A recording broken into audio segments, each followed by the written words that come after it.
Libro de Segunda de Reyes, capítulo 21, versículo 1. Leemos juntos en el nombre del Padre, del Hijo y bajo la unción del Espíritu Santo de Dios. Está escrito así: de 12 años era Manasés cuando comenzó a reinar, y reinó en Jerusalén 51 años.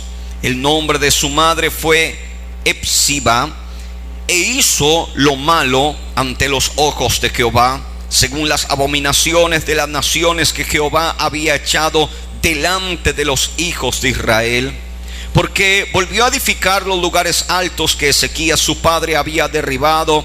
Levantó altares a Baal e hizo una imagen de acera, como había hecho Acab, rey de Israel, y adoró a todo el ejército de los cielos y rindió culto a aquellas cosas. Asimismo edificó altares en la casa de Jehová, de la cual Jehová había dicho: yo pondré mi nombre en Jerusalén. Y edificó altares para todo el ejército de los cielos y en los atrios de la casa de Jehová. Verso 6: pasó su hijo por el fuego y se dio a observar los tiempos, y fue agorero, e instituyó encantadores y adivinos, multiplicando así el hacer lo malo ante los ojos de Jehová, para provocarlo a ira. Y puso una imagen de acera que él había hecho en la casa, de la cual Jehová había dicho a David y a Salomón su hijo: yo pondré mi nombre para siempre en esta casa, en Jerusalén, la cual escogí de todas las tribus de Israel. Diga conmigo: Señor, habla conmigo en esta mañana a través de tu Espíritu Santo y de tu palabra, Señor. Tome por favor su lugar, su asiento, desocupe sus manos. Denle un aplauso a Cristo el Señor con alegría en esta mañana. Diga gloria a Dios, a su nombre. Diga conmigo esta palabra: Dios quiere bendecir mi vida. ¿Sabe la bendición de Dios dónde comienza en la vida del creyente? La bendición real, la que podemos decir proviene del cielo, es el maná del cielo para nuestra vida. Es la bendición primordial del Señor para nosotros. Siempre la bendición de Dios empieza por lo espiritual. Diga gloria a Dios. Una vez que empieza por lo espiritual, esto inmediatamente se transfiere a lo material, el cual el Señor dice que suplirá todas nuestras necesidades. Entonces, para que tengamos algo bastante claro, la bendición de Dios empieza ¿de qué forma? De forma espiritual, y ella después se traduce de forma ¿qué? Material. Por eso la Biblia, el consejo que nos da es el siguiente: que busquemos en primer lugar, que es como comienza la bendición de Dios. El primer paso, que es donde comienza la bendición de Dios. El Señor dice: busquen en primer lugar el reino de Dios. ¿Cómo comienza la bendición de Dios? De forma espiritual. Y cuando yo doy ese primer paso de forma espiritual, esta bendición es inevitable de que pase o se traduzca en cosas materiales. Ejemplo: el hombre que le pidió un corazón conforme a Jehová se dedicó a buscar sabiduría de Dios, conocimiento a saber más de Dios. ¿Sabe esto cómo se traducía en la vida de Salomón? Dios lo iba prosperando diariamente. Diga conmigo gloria a Dios. Era uno de los pocos reyes que podía decir: matemos 500 cabezas de ganado, y seguir con demasiado ganado. Era el único que podía darse el gusto de decir: voy a hacer una cama en oro, y la podía construir, y le quedaba oro de sobra, porque Dios lo bendijo muchísimo. Usted dice: pastor, ¿qué tiene que ver toda esta bendición con lo que pasó con este hombre que acabamos de leer en la Biblia? Le explico algo importante. La Biblia habla de que este hombre se comportó muy mal. Para resumirle todo lo malo que él hizo, ¿cómo se portó este hombre? Mal. Y lo peor, era un rey establecido por Dios. Bueno, venía de un linaje, pero ese linaje lo estableció Dios con David. Venía de su linaje, venía, amados hermanos, con la bendición de Dios.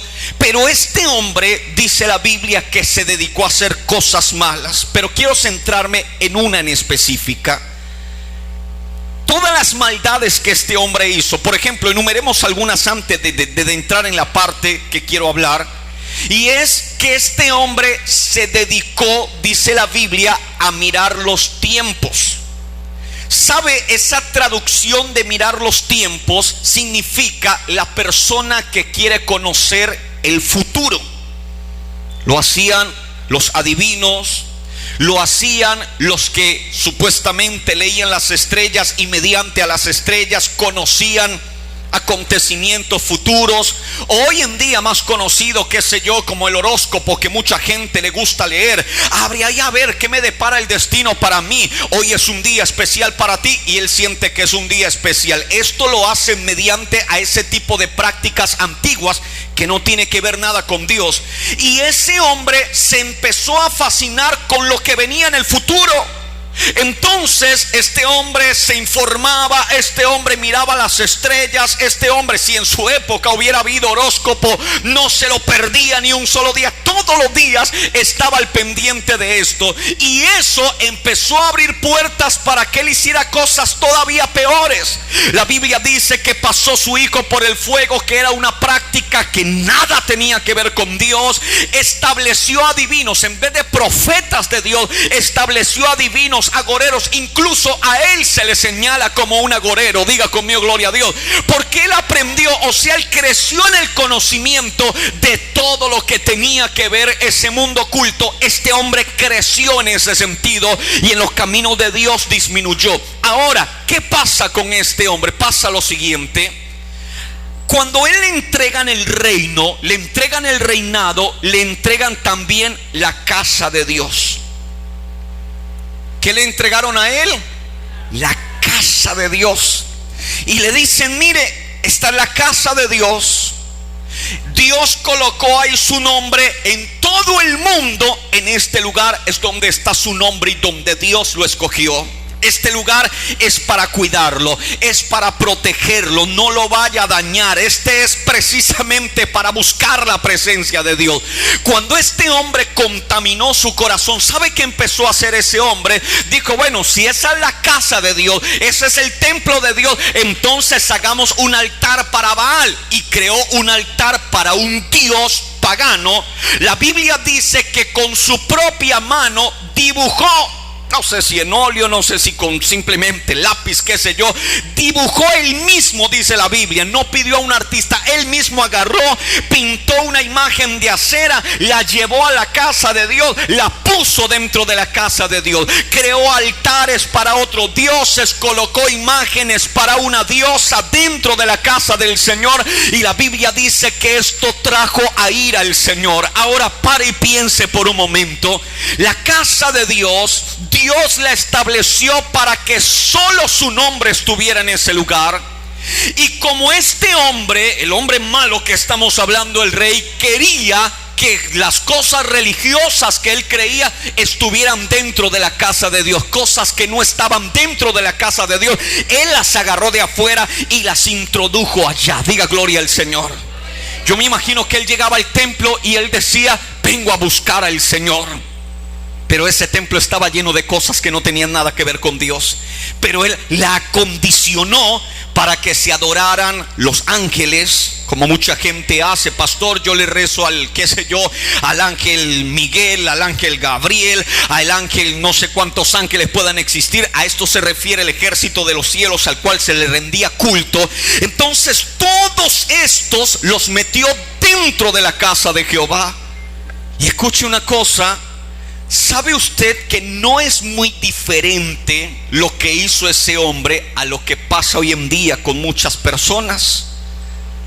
¿Sabe qué hizo ese hombre? No se conformó que la casa de Dios ya tuviera el nombre de Jehová, de que su nombre estuviera ahí, sino que él buscó tradiciones de afuera, de la calle, Él buscó cosas que no tenían que ver nada con Dios, o que de pronto sí tenían que ver algo con Dios. Las agarró y las introdujo dentro de la casa de Jehová. Y ahí surge el mayor problema de este hombre. Diga conmigo, gloria a Dios. ¿Qué pastor es lo que usted dice que se compara a mucha gente de hoy en día? ¿Sabe de que hoy en día la gente no quiere acomodarse al evangelio establecido por el Señor, por Dios, sino que ellos quieren tomar su propia creencia, ellos quieren tomar su propia fe, su propia manera de vivir, esta manera de vivir, llevarla a la casa de Dios y convertirla en parte de la casa de Dios. Ellos no quieren hacer que el evangelio que ya existe, la palabra que ya existe, como fue establecida, ella pueda hacer algo en su vida, sino que ellos toman usos y costumbres de afuera, las llevan y las introducen dentro de la casa de Dios. ¿Quién está entendiendo? Diga conmigo, gloria a Dios. ¿Sabe? Hay gente que a veces viene y pregunta: pero pastor, ¿por qué aquí no tienen tal cosa? Hermana, no la tenemos simplemente porque el Señor estableció un templo sin ningún tipo de imagen. Pero en tal lugar tienen una imagen, pero el Señor no lo estableció así. Pastor, pero así la gente le gustaría más, la gente le llamaría más la atención. Pastor, ¿por qué no hacemos eventos como hacen en otros lugares? Son eventos, sí, pastor, se parecen mucho a los eventos del mundo, pero eso va a traer almas, eso va a traer multitudes. Y quieren tomar ese tipo de cosas y empezar a introducirlas en la casa de Dios y llamar que esas son cosas de Dios, decir que esas son cosas del Señor.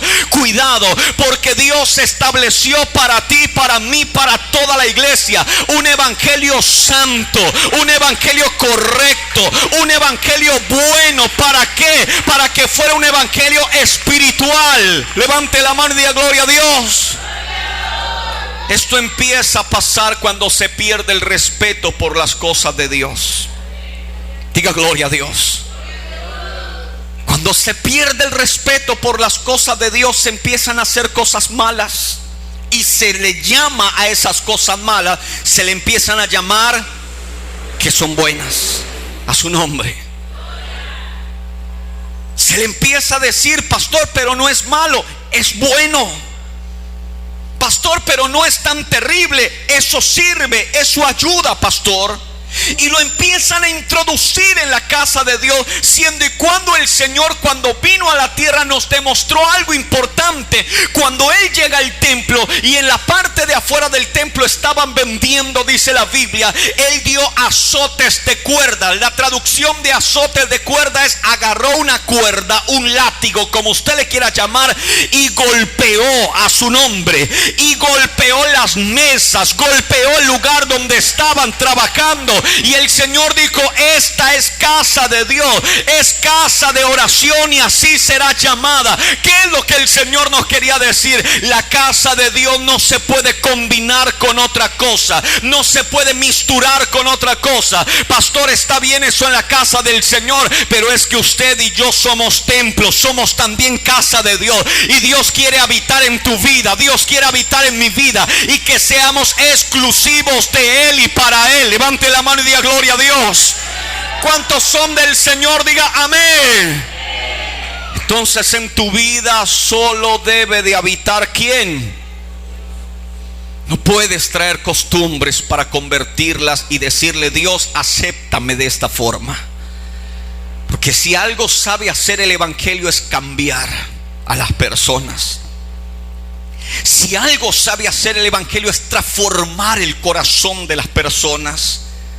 Otra cosa es que después de limpiar la casa de Dios queramos ensuciarla nuevamente, como pasó. La Biblia dice: Ezequías derribó todos los altares. ¿Y qué hizo este hombre cuando él volvió al mandato? Dice la Biblia que él volvió a construir lo que el otro había destruido. El otro dijo: todo esto tiene que salir de la casa de Jehová. Pero cuando vuelve a tomar otra, o cuando entra, perdón, este rey, la Biblia dice que él volvió a construir todo lo que el otro había destruido, porque él dijo: esto creo que hace falta dentro de la casa de Dios, a su nombre. Dios te llama, escúcheme bien, iglesia del Señor, para poner delante tuyo una puerta abierta. En el libro de Apocalipsis dice la Biblia: aunque tienes poca fuerza, has guardado mi palabra. Y dice el Señor: he puesto delante de ti una puerta que nadie podrá cerrar. ¿Sabe qué es lo que dice el Señor? Por cuanto te has atrevido a guardar mi palabra, te has atrevido a creerme, dice el Señor, yo pongo una puerta que nadie la va a poder cerrar. Y cuando una puerta es establecida por Dios, hay cosas gloriosas. Diga gloria al Señor. Pero el Señor le habló a una iglesia que guardaba su palabra. Diga conmigo: guardaba su palabra. ¿Qué hacía? Guardaba su palabra. No tomaban la palabra para distorsionarla, no, guardaban, dice la Biblia. ¿Sabe qué quiere decir? Guardar, proteger, cuidar. No permitir que se dañe. Eso quiere decir guardar. Usted no guarda los zapatos viejos para que no se le dañen. No, es usted los usa todos los días. ¿Qué es lo que usted normalmente guarda para que todo el mundo no lo tome? Algo que aprecias, algo que quieres que no se dañe, que no te lo cambien, que no te lo destruyan. Y el Señor le dice a la iglesia: los que guardan mi palabra, delante de ellos hay una puerta abierta. Debemos de dejar como el Señor nos llamó, como el Señor nos cambió, a su nombre. Levante la mano y diga gloria a Dios. Diga conmigo en voz bien alta: Dios ha puesto delante de mí una puerta abierta. ¿Sabe? Hay gente que cuando comenzó con el Señor, ellos miraban licor y ellos se alejaban y decían: eso no es para mí, no es para mí, eso no sirve. Y la persona, por amor a lo que aprendió, se alejaba y decía: esto no es para mí.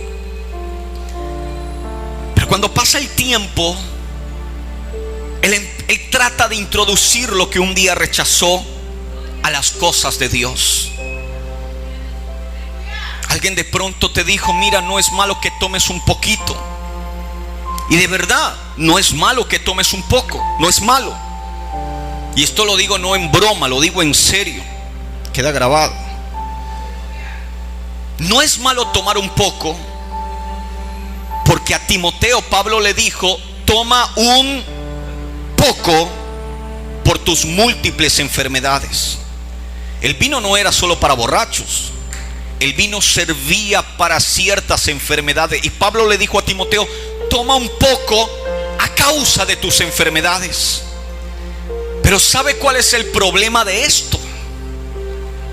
De que las personas a veces no saben tener una medida.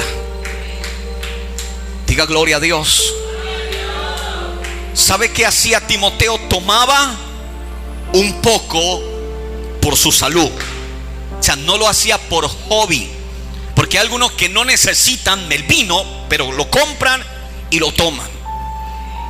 Timoteo tenía exclusivamente para tomar por causa de su salud, pero tomaba, dejaba ahí, no más. Pero hay alguno que dice: bueno, uno no está mal, pero el saborcito está bueno. Un segundo, hágalo por el hijo. Si me ama, mamá, tómese. Claro que lo amo. Si usted me quiere, tómese uno. Claro que la quiero. Y no hay una medida. No existe una medida. Y la persona empieza a exceder y a caer dentro de lo que la Biblia dice, que en el vino hay disolución. ¿Qué es el problema? Diga conmigo gloria a Dios. Entonces, había gente que antiguamente miraba el vino de lejos y aunque lo probara, así le pusieran una gotita en la lengua, él lo tengo que devolver. Hoy en día uno ahí dice: no, ni siento nada. ¿Sabe por qué? Porque se va perdiendo ese temor de la casa de Dios limpia. Y se empiezan a meter cosas en la casa de Dios que no tienen que ver nada con Dios. No es malo hacer esto, pastor. Yo ya leí bien la Biblia y no es malo tener esto, pastor. No es malo tener aquello, no es malo tener aquello. Y él va empezando a modernizarse en su manera de vivir y de actuar. Y cuando se quiere dar de cuenta, la casa de Dios la tiene llena de cosas que no tienen nada que ver con él, como le pasó a este rey. Llenó la casa de Dios con cosas que no tienen que ver con Dios. Y dice la Biblia, y fue traído a ira a Jehová por esta causa. ¿Qué quiero que la iglesia entienda en esta hora? Es que tú eres para Dios, porque Él te lavó. Diga conmigo, me lavó. ¿Qué hizo el Señor contigo? No te ensucies. Si fuiste lavado, no te ensucies. Limpio, dice la Biblia, que la sangre de Cristo te limpió como templo del Señor. No te ensucias con las cosas que hoy en día pasan en esta tierra. No te ensucias con las tradiciones que tiene esta tierra. Pastor, estas fechas son malas. No, si las vas a compartir en familia son buenas. Lo malo es lo que hace la gente con las fechas. Las utilizan, qué sé yo, para corromperse, las utilizan para promover pecado. Pero si tú utilizas esta fecha, qué sé yo, para bendecir a tu familia, para hablarle del Señor, no para hablar de la tradición navideña, sino para hablar de la verdadera Navidad. Pastor, ¿qué es la verdadera Navidad? Navidad quiere decir nacimiento. ¿Nacimiento de quién? De que Jesús vino a la tierra, porque fue una realidad. Jesús vino a la tierra, Jesús murió en la tierra, Jesús resucitó en la tierra para justificarnos en el cielo. Diga gloria a Dios. Claro que no fue para esta fecha que nació Jesús según los estudios bíblicos, pero gracias que hay un día para celebrarlo. Lo malo es cómo lo celebra la gente que no tiene al Señor en su corazón. Celebran con licor, lo celebran, qué sé yo, traicionando a la mujer. Nosotros por lo menos hacemos vigilias para esos días, para celebrar como se tiene que celebrar el nacimiento de Jesús. Orando, cantando, ayunando. No como el mundo lo está haciendo. Diga conmigo, gloria a Dios. Tenemos que tener en claro, Jesús te limpió. Si guardas su bendita palabra, hay una puerta que nadie la va a poder cerrar delante tuyo, dice el Señor. Nadie la va a poder cerrar. Póngase de pie, por favor. Póngase de pie en el nombre de Jesús. Que el Espíritu de Dios hable mejor a tu corazón. Póngase de pie en el nombre de Jesús.